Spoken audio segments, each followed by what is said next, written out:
Bienvenido a Neuron Business Talks, un podcast de estrategia de negocios donde líderes de grandes empresas comparten su visión sobre el futuro del país, mientras abordan las principales tendencias tecnológicas que cambiarán la manera de hacer negocios. ¡Comenzamos!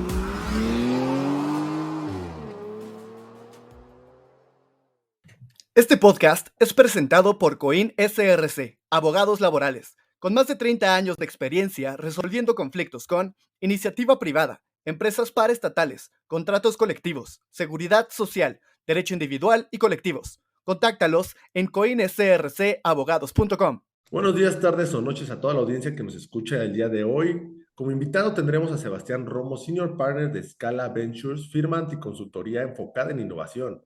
¿Cómo estás, Sebastián? Muy bien, ¿y tú? Bien, muchísimas gracias. Pues, Sebastián, me gustaría que empezáramos aquí con esta pregunta.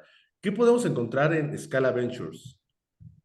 Pues bueno, Scala Ventures es una firma, como dices, de anticonsultoría, un concepto que manejamos mucho porque tratamos de no ser una firma, y más que tratar es una de las cosas que nos caracteriza. No somos una firma de consultoría tradicional, pero tampoco lo son las ideas de nuestros clientes, ¿no? Entonces, nos enfocamos mucho en ayudar a nuestros clientes a ver el futuro de sus industrias y hacer planes estratégicos para llegar a ese futuro y mantener su relevancia en la industria en la que forman parte. Entonces, en eso trabajamos de la mano de muchas metodologías, hacemos mucha investigación de tendencias de futuro, implementamos planes, los ayudamos y los acompañamos a llegar a adoptar esas tendencias. Y cuando te hablo de tendencias, te hablo de tecnología, de modelos de negocio, de productos y de servicios que ayudan a las empresas a transformar la manera en la que interactúan sus clientes con ellos. Ok, entendido. Ustedes, me imagino, también están apoyando toda esta parte de la transformación. Ayudamos en temas de transformación digital, temas también de incorporación de tecnología, más allá de procesos, o sea, porque la transformación digital va mucho hacia el proceso de la compañía, la operación. Vamos más un poco hacia el tema de transformar el modelo de negocio o los mindsets de la compañía. Ok, ¿me puedes platicar un poquito de cómo logran esto? Pues mira, la manera en la que lo logramos, tenemos nuestra propia metodología en donde comenzamos siempre primero entendiendo qué es lo importante para la empresa, para la compañía, para sus productos, sus clientes, y hacemos mucho un assessment de en dónde está parada hoy la empresa. Después la empresa o la compañía nos pone un poco de su visión a futuro y a partir de ahí nuestro equipo de analistas lo que hace es buscar todo el tema de tendencias que vayan a impactar la industria de esa empresa. Entonces, si es una empresa de temas de tecnología, si es una empresa que tenga que ver con manufactura, que tenga que ver con alimentos, que tenga que ver con consumo. La verdad es de que trabajamos con multiindustrias, no trabajamos solo con un tipo de industria. Entendemos, digerimos, vemos hacia dónde va el mercado, vemos hacia dónde van las tendencias tecnológicas y regresamos con un análisis muy completo para decirle, a ver, hacia allá va tu industria, ¿qué tienes hoy? ¿A dónde quieres llegar? Y hacemos lo posible. Y cuando tenemos esos planes, lo que empezamos a hacer es encontrar a los mejores expertos del mundo que puedan ayudar a esa empresa a llegar a ese momento y a esa relevancia, ¿no? Entonces, esto puede ser proyectos de 2, 3 años, pero también pueden ser proyectos donde en una semana transformamos por completo el modelo de negocios, el producto o lo que sea que estemos trabajando con el cliente. Y pues al final ya es acompañarlo a salir al mercado, acompañarlo a sacar el producto, a la transformación, lo que sea que derive ese proyecto con él particularmente. Ok, realmente ustedes van a estar en un proceso que sí es desde el inicio hasta no solo el final de que se lanzó, sino un después también de este. ¿No? Y en el medio, pues hacemos muchos temas para capacitar a la gente, para entender de qué va. Hacemos temas de design sprints, design thinking, metodologías que ayuden a la gente dentro de la empresa a adoptar ese cambio y adoptar ese futuro. Ok, entiendo. Lo que me gustaría preguntarte es cómo desarrollar estrategias para lo que sabemos y para lo que no sabemos. Yo creo que para lo que sabemos, siempre el mismo trabajar entre equipo y que las los equipos directivos de las organizaciones tengan espacios de reflexión periódicos ayuda mucho a mantener relevante a las empresas, ¿no? ¿Y a qué me refiero? Muchas veces hacemos planeaciones estratégicas y las organizaciones hacen planeaciones estratégicas, las definen en enero y las revisitan en diciembre, ¿no? Pero en el paso del año pasaron muchas cosas. Entonces, número uno, yo creo que para analizar lo que sabemos y detectar qué es lo que no sabemos, la frecuencia con la que las organizaciones deberían de estar tocando estos temas no es en las planeaciones anuales, sino en por lo menos revisiones trimestrales. Entonces, número uno es ese tema, ¿no? Como cómo las empresas pueden implementar estos hábitos que puedan estar manteniendo esa conversación frecuente y que los ayude a lograr los objetivos que se plantean.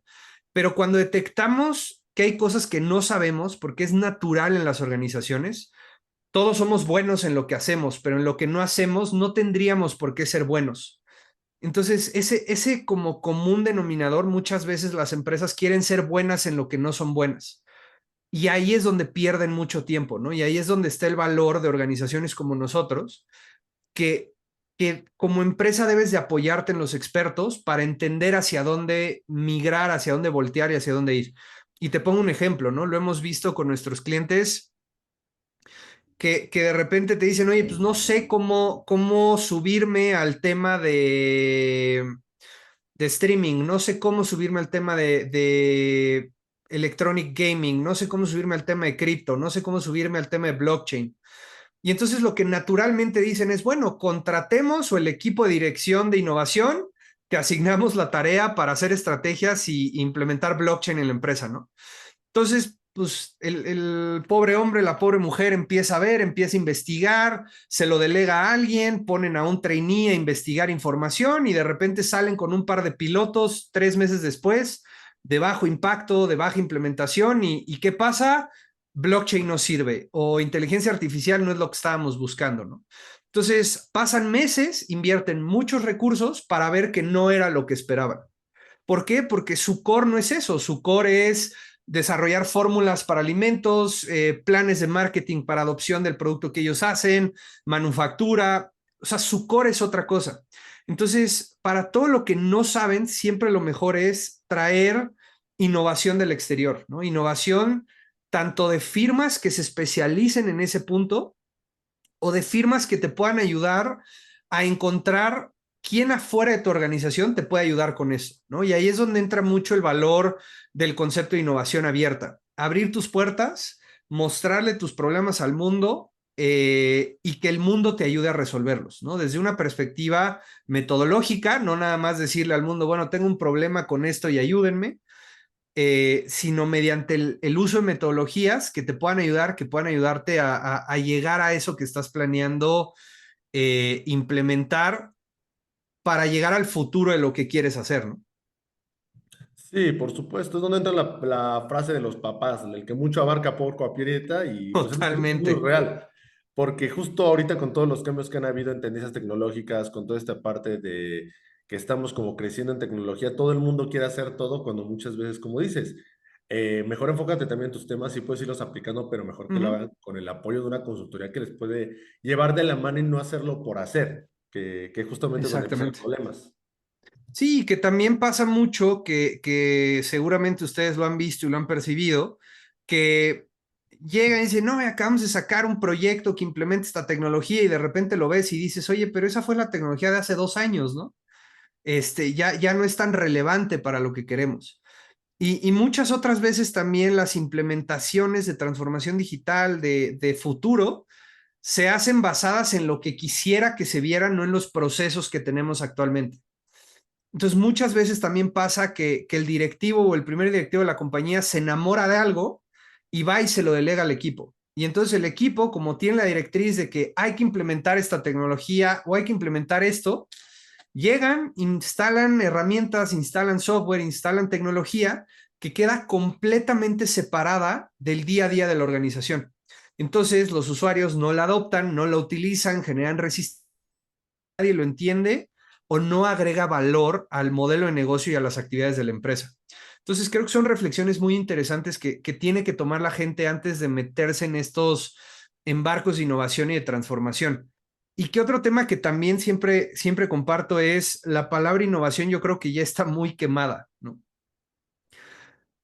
Es una palabra que ya se usa para todo, pero a la vez para nada. Entonces, creo que tenemos que seguir viendo la innovación como ese proceso de transformación que permita o pequeños cambios o grandes transformaciones que modifiquen el futuro de las empresas. Sí, por supuesto, hablando de innovación, no necesariamente hablamos de que ahora vendas vasos que se calientan solos o que se fríen solos. O innovación puede aplicarse en cosas tan sencillas como, ¿sabes qué? Este proceso que eran 10 pasos, ahora van a ser 5, porque vamos a hacer esto. Totalmente.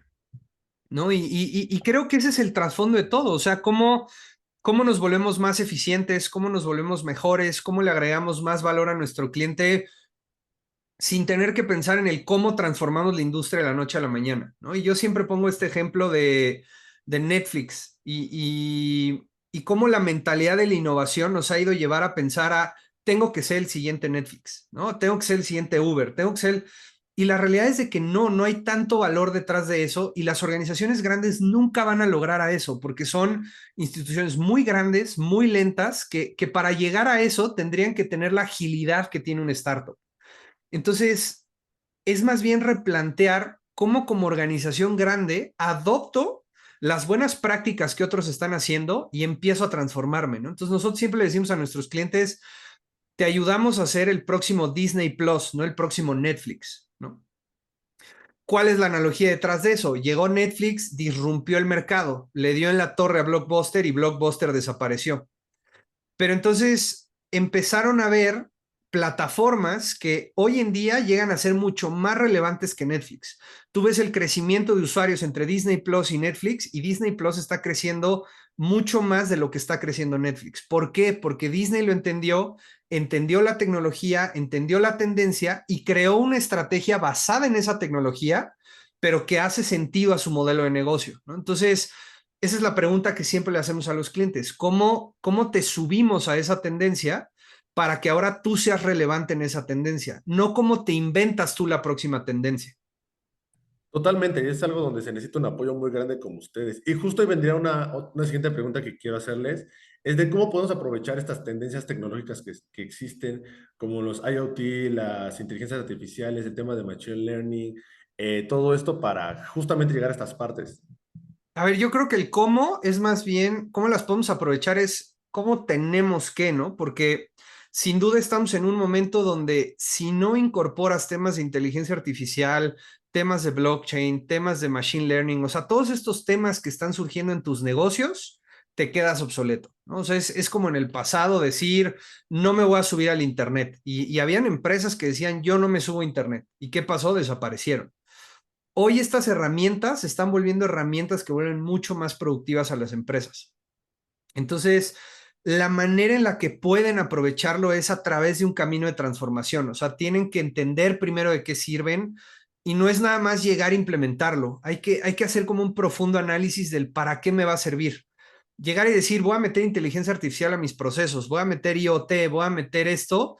Bueno, pero ¿para qué? ¿No? Entonces, las empresas tienen que primero descubrir la tecnología, tienen que hacer pequeños pilotos que les ayuden a validar.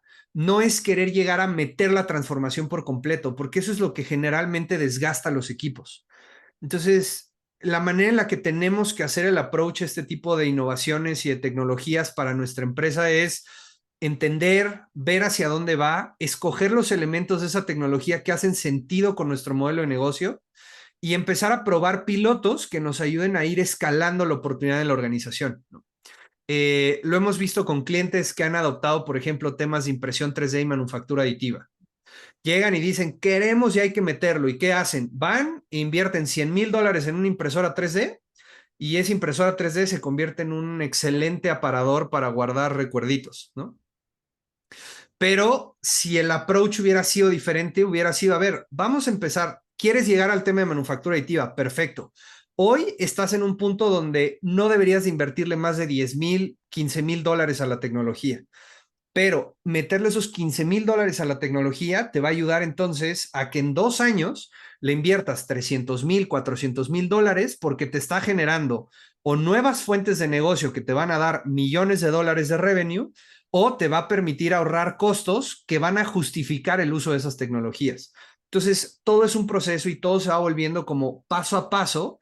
Y la típica frase, diciendo lo que decías hace rato, la frase de papá, ¿no? De hay que aprender a caminar antes de correr. Entonces, esa es la reflexión que siempre tratamos de ayudar a nuestros clientes. Ahora, hay momentos donde las empresas tienen que correr. ¿Por qué? Porque si no desaparecen y mañana llega la competencia y se los comen y no se pueden dar el lujo de caminar y luego ir paso a paso. Entonces, cuando eso pasa, hay que usar metodologías ágiles, metodologías como las que trabajamos con varios de nuestros clientes, donde en una semana generan un prototipo funcional de algún producto, de algún servicio, de algo que necesitan hacer, ¿no? Pero ¿cómo se logra? Abriendo la puerta. Nunca va a funcionar al interior. Y hay una frase que a mí me gusta mucho y soy el peor para los nombres y siempre se me olvida quién lo dijo, quién lo escribió, pero es el fundador de una empresa de chips. Ya después les paso el dato, pero dice, si tú crees que adentro de tu equipo hay gente que puede resolver todos los problemas de tu empresa, estás destinado al fracaso, ¿no? O sea, el asegurar que adentro de tu empresa está la gente más valiosa del mercado, estás completamente equivocado, ¿no? Siempre va a haber alguien que sabe más de esa tecnología, que sabe más de esto. Entonces, nosotros tomamos esa filosofía y te traemos a la mesa a los expertos en estos temas. Hemos, por ejemplo, tenido proyectos con empresas de alimentos donde necesitan formular el nuevo producto que haga sentido para generaciones, pues por ponerte el ejemplo, para generaciones que están muy metidas en el tema de eSports. Entonces, en vez de sentarnos con ellos y decir, bueno, a ver, equipo de marketing, ¿qué se les ocurre?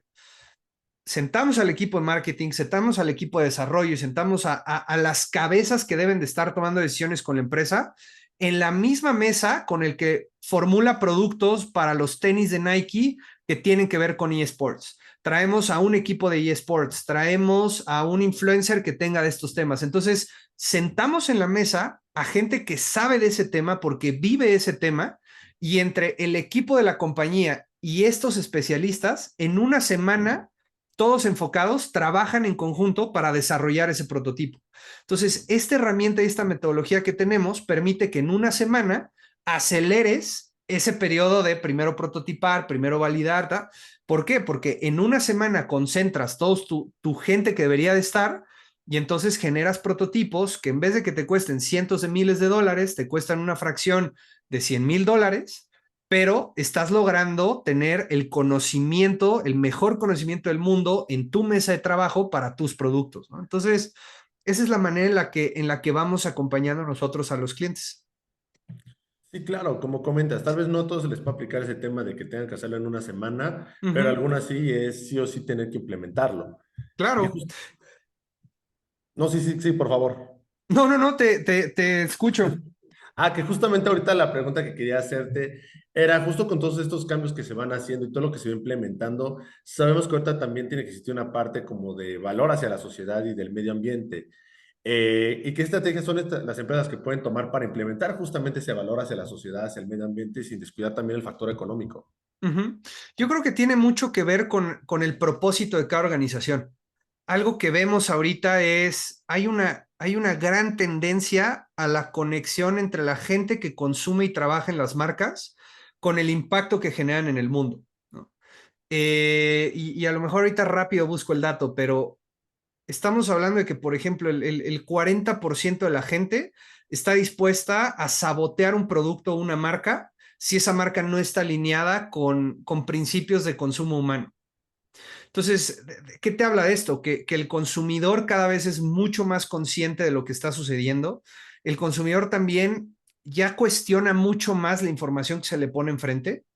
Eh, el 70% de los consumidores a nivel global ya no te creen un anuncio, ¿no? O sea, ya no te creen el anuncio pagado a un influencer. Le creen más a las acciones que directamente está haciendo la empresa para demostrar el valor de su producto, cómo su producto conecta con la gente, con las generaciones, con el medio ambiente. Entonces, cada vez más el impacto de una marca se tiene que volver el eje central de conversación. Ya no es como que, ay, sí, hacemos cosas como de sembrar un árbol por cada botella que compras, ¿no? O sea, ya es cómo mi marca está impactando al mundo desde la fabricación, desde el diseño, desde la manufactura, y cómo también ya el consumidor toma muy en cuenta eso. Entonces, sin duda creo que el tema socioambiental es un elemento que se tiene que poner sobre la mesa cada que un producto se diseña, cada que una tecnología se implementa, cada que algo pasa en la organización, tiene que estar involucrado el tema socioambiental, ¿no? Ahora, también es evidente que no todas las empresas tienen oportunidad de cambiar el mundo en el sentido socioambiental, pero el poder incorporar pequeñas modificaciones que le generen propósito a la organización hace que conecten obviamente con todo lo que hay alrededor. Y todo lo que tengan que hacer, pues va envuelto en ese tema, ¿no? Entonces creo que estamos viviendo una tendencia de negocios donde cada vez más se vuelve más consciente, cada vez más las organizaciones tienen más propósito y lo vemos a nivel macro como a nivel pymes y a nivel startups y a nivel, o sea, todos empiezan a tener esa tendencia y involucrarse mucho más en eso. Sí, por supuesto. Ya lo que comentabas, justo que existe un exceso de información ahorita con el cual ver si las empresas lo están haciendo. Y un ejemplo que pones, el de te ponemos, plantamos un árbol por cada botella que compres. En estos momentos, si tú dices eso y no lo cumples además, te quemas como empresa. Y ahorita sí te Totalmente, enteras. ¿no? Y también ya la gente es como, a ver, lo que me estás diciendo, me lo voy a preguntar, lo voy a buscar y te voy a cuestionar, ¿no? O sea, ya no es, ay, si no sé, la gente, si sale Memo Ochoa anunciando este producto, entonces me la creo, voy y lo compro, ¿no? ¿Por qué? Porque entonces se nota que le pagaron a Memo Ochoa por decir eso. Entonces la gente tiende ya mucho más a revisar lo que otros usuarios dicen, meterse a ver los reviews, ver las reseñas. Entonces, ese tipo de cambios en el consumo y en el condicionamiento se están volviendo muy interesantes, pero es interesante ver cómo también las empresas lo están dejando de lado. O sea, ves prácticas que sigue siendo págale al otro, mete el anuncio, y está empezando a haber un cambio en el consumo muy interesante de las marcas y de los productos. Sí, está cambiando de una forma increíble toda esta parte. Y justo viene con esto mi siguiente pregunta, de cómo reestructurar la cultura organizacional para que sea más adaptativa a los cambios repentinos. Pues yo creo que tiene que ver con cómo alineas al management con eso, ¿no? O sea, cómo tan siquiera seguimos, a ver, yo lo digo, COVID es lo mejor que le pudo pasar a las empresas del mundo, ¿no? Guardada la proporción y siempre digo con el respeto que esa frase, esa conlleva, ¿no? Sabemos que la pandemia impactó muy fuerte a nivel humanidad, pero a nivel corporativo y empresarial fue la mejor tesis de prueba de que el mundo virtual funciona, que no necesitas tener a 40 empleados sentados enfrente de ti para que sean productivos. Pero a pesar de ello, hay empresas que se siguen cuestionando si su plantilla laboral debería de trabajar desde casa. Y la mentalidad de, pues el que no se siente aquí no está trabajando. Entonces es muy interesante ver eso. Y la única manera en la que las organizaciones pueden adaptar esto es que sus equipos de liderazgo estén on board con las tendencias laborales y de futuro que existen, ¿no? Y te pongo un tema que lo vemos muy frecuente y te puedo apostar que va a ser un tema que va a levantarse mucho el próximo año, el tema de salud mental. Como manager te tienes que empezar a preocupar de la salud mental de tus empleados. Y no porque tengas que funcionar como el psicólogo de tu equipo de trabajo, sino porque el efecto de salud mental ya empieza a ser ahora una prestación que las nuevas generaciones buscan. Yo lo veo mucho con empleados que tenemos en escala, tenemos equipos jóvenes porque creemos mucho en el desarrollo de talento y lo comparas con los especialistas que tenemos grandes y el otro día ahora en la reunión de cierre de año hacíamos esta reflexión de el 90% de nuestra plantilla menor de 25 años ha ido a terapia por lo menos una vez en su vida versus los que han ido a terapia siendo ya mayores de 35 años, el porcentaje es mucho menor. Entonces es interesante ver cómo ese cambio en equipos como el nuestro se ve ahora, imagínate en grandes corporaciones. Entonces, temas de salud mental, temas de bienestar, temas de management tienen que ir cambiando. Entonces, ya el manager y la forma del manager de látigo atrás, empujando a todo el mundo, está empezando a cambiar. Tienen que ser managers con propósito, managers que se involucran en lo que el otro está pensando y no desde la perspectiva de que la gente se va volviendo más soft con el paso del tiempo, ¿no? La famosa frase de, pues ahora son generaciones de cristal. Más bien, creo que es un tema de tienes que entender que la gente produce a medida de lo que recibe. El gran movimiento que se está viendo de los massive layouts y del quiet quitting en Estados Unidos y a nivel del mundo es la gente empieza como a tener ese awakening de, pues, ¿por qué no me voy a un lugar donde se aprecian lo que hago? Y si este me trata mal, seguramente hay alguien en el mercado que sí me va a tratar bien. Entonces, ya hoy es mucho más fácil que el empleado tome esas decisiones porque no está contento con el trabajo que tiene, porque no está alineado al propósito, porque no está alineado a la organización, porque ya así como hay tanta demanda, hay tanta oferta de empleos y de oportunidades laborales. Entonces, el manager ya no tiene el mango por la sartén por el mango. Creo que ya empieza a haber un cambio en ese paradigma donde el que trabaja ya no solo trabaja por necesidad económica y se va a aguantar lo que el jefe le haga. Entonces, ese cambio de mindset creo que tiene que verse, pues bastante, tenerlo bastante en cuenta y creo que es un tema que aplica para todas las industrias. Obviamente en el tema de manufactura es más fácil controlar esto porque al final los operadores sí dependen del empleo, pero ya se empieza a ver cómo los índices de rotación bajan cuando los líderes empresariales toman más en cuenta a la gente. Entonces, todos estos temas de bienestar, de darle herramientas a la gente, de realmente trabajar como equipo, empieza a ser un impulso muy fuerte. Sí, completamente, y estoy muy de acuerdo en eso. El tema de la pandemia es un cambio 100% en todas las áreas de una empresa. Podemos hablar de que hay empresas que justo crecieron, incluso durante la pandemia, que fueron las de tecnología, y tuvieron esos cambios, pero son las primeras que también dijeron, nosotros ya estábamos casi adaptados a ese tema del home office. Con Ujú. nosotros ya existía desde antes de que empezara aquí con el tema de la pandemia, y justo también se preocupaba de esa parte, porque ¿cuántos empleados ahorita no dicen, oye, pero me ofreces home office? No, ok, tu sueldo está muy padre, pero ni siquiera me conviene por tiempo. Sí, y mira, muy interesante, justo ahí estábamos en revisión con el equipo de tendencias laborales. Microsoft sacó un estudio bien interesante que dice que el 40% de los empleados a nivel global están considerando renunciar a su trabajo por la falta de flexibilidad. Y el 70% de los empleados actuales valoran la flexibilidad que dan los nuevos espacios de trabajo. Entonces, el decir, oye, pues ya 4 de cada 10 me pueden renunciar si no les doy esto, ya es o sea, es un golpe fuerte en los activos laborales de las organizaciones.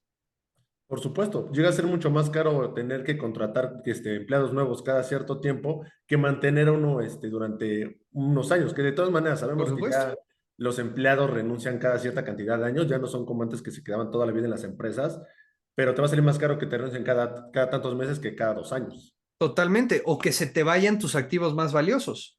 Que tengas empleados que llevan años, que descubrieron que ahora en pandemia podían tener un mejor balance de vida, estaban llegando a los mismos o mejores resultados y ahora los obligas a regresar a la oficina, te van a decir, oye, estás loco. O sea, no, no voy a regresar y no voy a estar contento.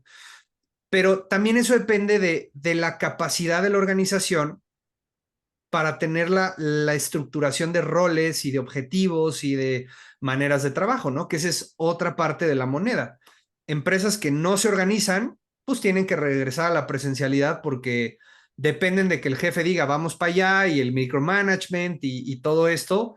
Y organizaciones que se supieron organizar, darle claridad a los empleados, son las que están teniendo grandes beneficios de todo esto. Claro, y podemos ver la parte económica. ¿Cuánto te estás ahorrando en oficinas de contratar la gigante a una más chica?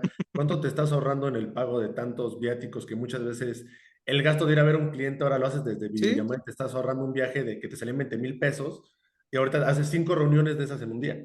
Exactamente. Entonces, hay pros, también hay contras, no te voy a decir que no. O sea, yo lo veo, por ejemplo, muy claro, ¿no? Nosotros mucho de lo que hacemos cuando trabajamos en workshops con los clientes, pues vamos a suponer que un taller que antes hacíamos en 2 días de manera virtual nos toma hacerlo hasta 2 semanas.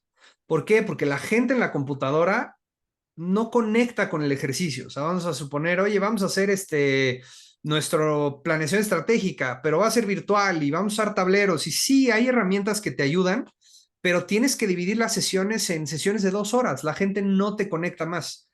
Ahora que estamos volviendo a la presencialidad, justo ayer vengo regresando a un taller en El Salvador.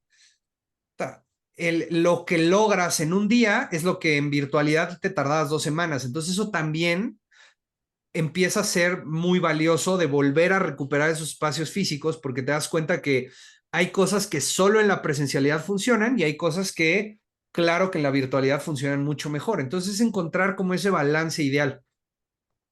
Totalmente, es un punto donde justo están empresas como ustedes para dar ese apoyo a saber en qué punto encontrarse. De no todo tiene que ser virtual, no todo tiene que seguir siendo físico, saber en qué punto estar de cada parte. Ya. Y ahorita, Sebastián, justo con lo que me gustaría para poder también terminar este tema también en la entrevista, sería que me dieras algún comentario final, alguna conclusión, justo viendo todo esto que estamos platicando el día de hoy. Pues mira, yo creo que el comentario y la reflexión que siempre tenemos en Scala es, hay que ver al futuro y hay que planear hacia el futuro. Hay que consumir mucha información, hay que digerir hacia dónde va y conectar con lo que haga sentido. No porque la competencia lo esté usando, no porque sea un tema que las 4 grandes consultoras te dicen, hay que implementar esto, tienes que hacerlo, ¿no? Creo que es una reflexión muy valiosa que es de la moda lo que te acomoda. ¿Qué va a funcionar con tu negocio? ¿Qué hace sentido con tus modelos de producción, con tus modelos de desarrollo, con tus modelos de administración? Entender bien hacia dónde va la organización y cruzarlo con las tendencias que hagan sentido. Y número 2, ayudarse de otros. Solos no puedes llegar. Estamos en una economía y en un mundo donde solo no llegas a ningún lado. O sea, tienes que apoyarte, tienes que utilizar plataformas, tienes que habilitar mecanismos donde te permitas que otras personas te puedan ayudar. Y cuando hablo de otras, te estoy hablando de Scala Ventures, te estoy hablando de una startup que desarrolló algo, te estoy hablando de un consultor, te estoy hablando de tus propios empleados, pero también te estoy hablando de tu competencia. No hemos visto y hemos entablado espacios donde entre competidores comparten y se generan productos bien interesantes, ¿no? Incluso el valor del Open Innovation pues es donde, a ver, pues las cosas que no me funcionaron a mí, te las vendo y úsalas tú, ¿no? Te doy una licencia y me pagas regalías y de repente la competencia es mejor que tú para promover ese producto donde tú no eras tan bueno, donde no tenías un mercado ideal para eso, ¿no? Entonces, el reflexionar en cómo puedo abrir mis puertas, tanto para sacar cosas como para recibirlas, es un modelo de pensamiento que las organizaciones deberían de estar implementando mucho más, ¿no? De salirnos de ese celo de solo aquí. Por supuesto que hay cosas que son muy solo de aquí, porque ahí está el valor de la compañía en sus patentes, en sus IPs y en sus desarrollos, pero para todo lo demás, ¿por qué no abrir las puertas? ¿Por qué no abrir las puertas para mejorar el management, para mejorar los procesos productivos? ¿Por qué no abrirlo para desarrollar la próxima tecnología, para mejorar la que tengo, etcétera? Entonces yo creo que el valor del Open Innovation es algo que tienen que reflexionar las organizaciones y siempre apoyarse de alguien para implementarlas, ¿no? Que no están solos y siempre van a haber organizaciones como nosotros que puedan ayudarlos a llegar a transformar eso. Creo que es una excelente conclusión de este tema, lo cual me encanta. No quiero agregar nada más porque estuvo perfecta. Así que solo me gustaría terminar diciendo que, uno, muchísimas gracias también por el tiempo, Sebastián. Y también me gustaría que todas las personas que están escuchando esta parte o leyendo este tema puedan, por favor, interesarse un poquito más también en ver cómo implementar estas cosas a sus empresas, acercarse a empresas como estas, como lo que es Scala Ventures, para que los estén apoyando y asesorando y antes de empezar a hacer tal vez algún tema de innovación, vean qué tan bueno sería que lo implementaran o qué tan malo podría llegar a ser también.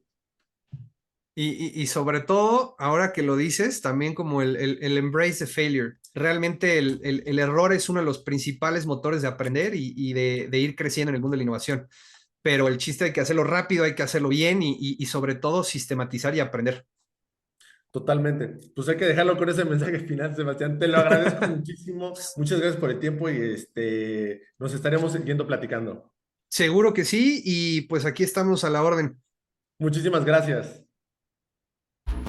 Gracias por acompañarnos a un episodio más de Neuron Business Talks. Sigue la conversación en vivo en nuestros foros de negocios del sector automotriz, minero, energético, tecnología y petróleo.